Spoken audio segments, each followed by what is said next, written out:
যশোর বিজ্ঞান ও প্রযুক্তি বিশ্ববিদ্যালয় ক্যাম্পাস সংলগ্ন এলাকায় নারী শিক্ষার্থীকে উত্ত্যক্ত করার ঘটনাকে কেন্দ্র করে বিশ্ববিদ্যালয়ের শিক্ষার্থীদের সঙ্গে স্থানীয় গ্রামবাসীর তীব্র সংঘর্ষের ঘটনা ঘটেছে। মঙ্গলবার সন্ধ্যায় এ ঘটনা সংঘর্ষের রূপ নেয় বলে জানিয়েছেন প্রত্যক্ষদর্শীরা। ঘটনাস্থলে চলে চরম উত্তেজনা। দুপক্ষই একে অপরের দিকে ইটপাটকেল নিক্ষেপ করছে বলে জানা গেছে। পরিস্থিতি নিয়ন্ত্রণে আনতে অতিরিক্ত পুলিশ মোতায়েন করা হয়েছে, তবে এখনও কোনো হতাহতের তথ্য নিশ্চিত হওয়া যায়নি। যশোর পৌরসভার ৬ নং ওয়ার্ড যুবদলের সাধারণ সম্পাদক মাসুদ আল রানার বাড়িতে যৌথ বাহিনীর অভিযানে ৭টি ককটেল, ৩টি পেট্রোল বোমা ও ধারালো দেশীয় অস্ত্র উদ্ধার করে পুলিশ। তাকে আটক করে বিস্ফোরক আইনে মামলা দিয়ে আদালতের মাধ্যমে কারাগারে পাঠানো হয়েছে। মাসুদ আল রানা চাষরা রায়পাড়া এলাকার নজরুল ইসলামের ছেলে। মামলায় বলা হয়েছে, গোপন সংবাদে ভোরে অভিযান চালিয়ে বাড়ির উঠানের পাশের মুরগির ঘরের পেছন থেকে বোমা ও অস্ত্র উদ্ধার করা হয়। তবে পরিবার বলছে ওই স্থানটিতে যাতায়াত নেই রানার। অন্যদিকে জেলা যুবদলের আহ্বায়ক এম তামাল আহমেদ দাবি করেছেন, এটি পরিকল্পিতভাবে সাজানো নাটক। তিনি বলেন, এলাকায় মাদক চক্রের দৌরাত্ম্য রয়েছে এবং রানা মাদক বিরোধী কাজ করায় তাকে ফাঁসাতে চক্রটি বাড়িতে অস্ত্র বোমা রেখে পুলিশকে খবর দেয়। এর আগেও তার বাড়িতে বোমা হামলা হয়েছিল বলে তিনি জানান। অপর একটি পক্ষ বলছে, যুবদলের অভ্যন্তরীণ কোন্দলও এই ঘটনার পেছনে থাকতে পারে, তবে যুবদল নেতারা তা অস্বীকার করেছেন।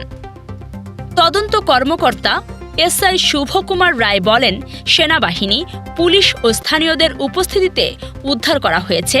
কে বা কারা রেখেছে তা তদন্তাধীন। গত ২৩শে নভেম্বর গভীর রাতে যশোর শহরতলির মুরলী রেল ক্রসিংয়ের কাছে পাবনার এক ব্যক্তির প্রাইভেট কার ডিবি পরিচয়ে ছিনতাই হয়েছে। এ ঘটনায় পাবনার গোপালপুর গ্রামের অরুণ কুমার দাসের স্ত্রী ডলি রানী সরকার কোতোয়ালি থানায় মামলা করেছেন। এজাহারে বলা হয়, সেদিন রাত ২:৩০টার দিকে একটি মাইক্রোবাস প্রাইভেট কারটির গতিরোধ করে। নিজেদের ডিবি পুলিশ পরিচয় দেওয়া অজ্ঞাত ব্যক্তিরা চালক সঞ্জয় দাসকে মাইক্রোবাসে তুলে হাত পা বেঁধে ফেলে এবং প্রাইভেট কারের নিয়ন্ত্রণ নিয়ে নেয়। তার মোবাইল ছিনিয়ে নেওয়া হয় এবং মুখে কাপড় বেঁধে রাখা হয়। পরে ভোরে গোপালগঞ্জের কাশিয়ানী উপজেলার ফুকরো এলাকায় তাকে ফেলে রেখে দুর্বৃত্তরা গাড়ি নিয়ে পালিয়ে যায়। যশোরে ধর্মমা পাতিয়ে মেয়েকে ধর্ষণ এবং গর্ভের সন্তান নষ্ট করার অভিযোগে এক যুবককে আটক করেছে র্যাব।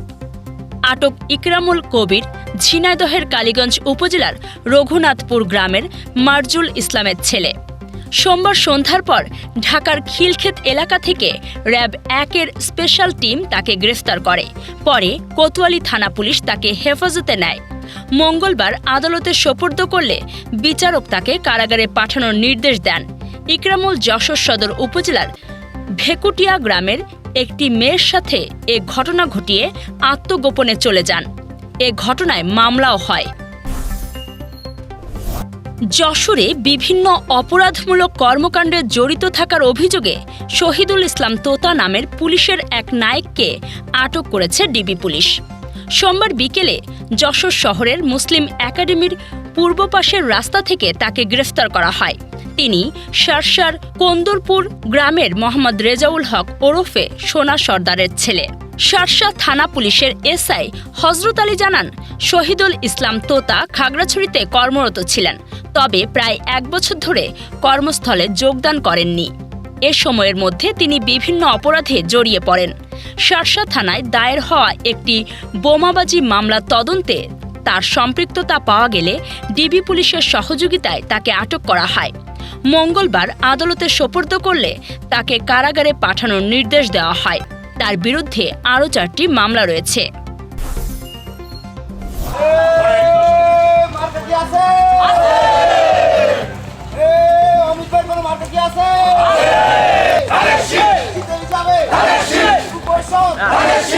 যশোরে ধানের শীষের প্রার্থী অনিন্দ ইসলাম অমিতের পক্ষে প্রচারণা জোরদার করেছে জেলা মৎস্যজীবী দল।